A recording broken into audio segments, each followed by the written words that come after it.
Hi friends, welcome back again. My name is Ankur Agrawal. अगर आप नए हैं मेरे इस चैनल में तो प्लीज़ के लाइक करिए, शेयर करिए, सब्सक्राइब करिए।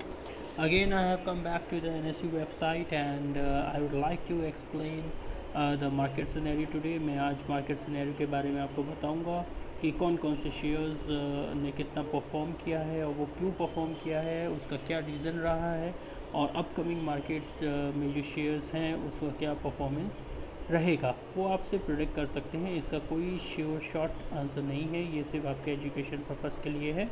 मैं कुछ पॉइंट्स इसमें बताऊंगा, उन पॉइंट्स के बेसिस में आप एनालाइज कर सकते हैं। चलिए आते हैं हम लोग। आज सबसे पहले हर बार की तरह हम देख लेते हैं निफ्टी कितना रहा है। निफ्टी रहा है जो अभी रिसेंटली 10 मार्च का ये डेटा है और इसमें आप देखेंगे कि 76 पॉइंट निफ्टी बढ़ा है। निफ्टी नेक्स्ट 50 में अगर आप बात करेंगे 210 points, Nifty mid cap 65.30, Nifty bank 72.65 और निफ्टी फाइनेंशियल सर्विसेज 39.95। इसके बाद आप देखेंगे इनका चार्ट पैटर्न का कैसा रहा है। जब मार्केट ओपन हुआ था तब ये बढ़ा था, फिर गिरा, फिर बढ़ा, फिर गिरा, फिर बढ़ा, फिर गिरता गया और एंड मूवमेंट में आके सबसे ज़्यादा यहाँ पे फिर मार्केट ने रिकवर किया। तो अगर आप देखेंगे तो फर्स्ट हाफ तक ये गिरा और फिर उसके बाद थोड़ा बढ़ा, कंसोलिडेट रहा। और इसमें बढ़ने वाले सबसे जो टॉप गेनर्स थे वो आपका एशियन मोटर था जिसने 3% गेन किया है, JSW स्टील था जिसने 3%, हिंडाल्को ने 2.3%, टाटा स्टील ने दे ये। और सबसे ज़्यादा लूज में कौन सा रहा है? SBI लाइफ, ONGC, IOC और कोटक बैंक। और इसके बारे में हम लोग आ जाते हैं। आप जो कॉर्पोरेट अनाउंसमेंट है, कुछ फ्यू कॉर्पोरेट अनाउंसमेंट है। Suzlon India allotment of security, the Suzlon limited inform to the exchange for the allotment of this security pursuant. So ये आप अनाउंसमेंट यहाँ पे देख सकते हैं। बोर्ड मीटिंग्स किन किन की हुई है रिसेंटली आप यहाँ पे देख सकते हैं। अगर आपको सबकी बोर्ड मीटिंग देखनी है तो व्यू ऑल में आप क्लिक करेंगे। You can go to the all board meetings like Autolite India करके, Autolite India limited financial results आया है जिनका, और उसकी डिटेल्स आपको यहाँ मिलेगी। यहाँ पे अटैचमेंट है, आप यहाँ से डाउनलोड कर सकते हैं attachment.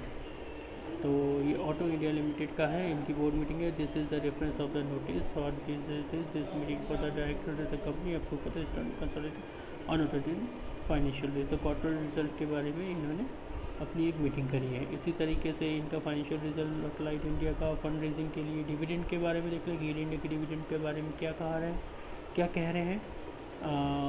So percent of the regulation of this SEBI in regulation 2015, this is informed that the meeting of the board of directors of the company is scheduled to be held on Monday 15th of March to inter alia consider to recommendation of second interim dividend of FY 2021.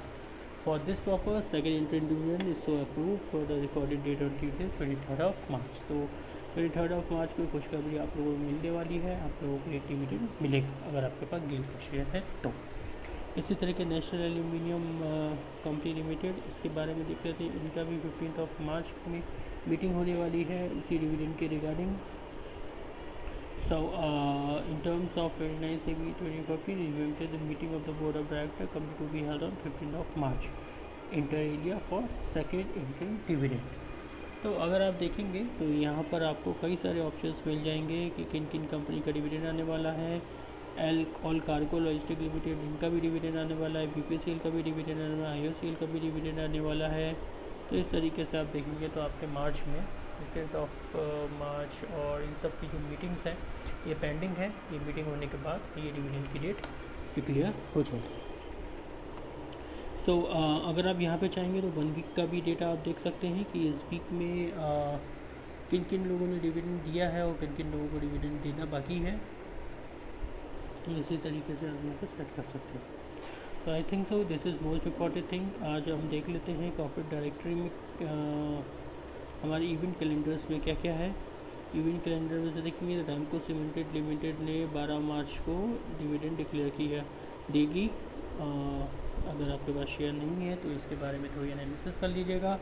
ये Ramco industry करती क्या है, क्या काम करती है, इनकी share holding pattern क्या है, EPS कितना है इनका और इनका परफॉर्मेंस कैसा रहा है। तो अगर आप देखेंगे कॉर्पोरेट में रैमको इज सीमेंट, ये सीमेंट सेक्टर की कंपनी है और इनका हिस्टोरिकल डेटा अगर आप देखेंगे तो इनका चार्ट पैटर्न भी आप देख लीजिएगा। इसको देखने के लिए मैं यूजुअली टिकर यूज़ करता हूँ, और टिकर में आप कुछ बेसिक इंफॉर्मेशन मिल जाती है, जैसे आप एक आइडिया लगा सकते हैं इस कंपनी की स्ट्रेंथ के बारे में। मैं थोड़ा सा आपको बता देता हूँ किस तरीके से आप सर्च करेंगे। तो ये रामको सीमेंट लिमिटेड, इनका डिविडेंड 12 मार्च को डिक्लेयर होना है। तो इनका जो हाई हुआ है 1024 रहा है, एंड बिलो 2.5 स्टार है रेटिंग इनका। अगर आप चार्ट पैटर्न देखेंगे तो कंसोलिडेट ही रहा है, और एक टाइम पे जाके बहुत गिर गया था, फिर ये बढ़ा है। And so this is for all about and promoter holding भी अगर आप देखेंगे 42%। I don't think so this is a good company as per their data availability, but it's depend on you कि आप इसको किस तरीके से लेते हैं। इनका प्रॉफिट भी देखेंगे, नेट सेल्स अगर आप देखेंगे तो नेट सेल्स इनकी बड़ी है, और प्रॉफिट भी इनका कुछ हद तक अगर आप देखेंगे तो बड़ा है, बट फिर कम हुआ है यहाँ पे।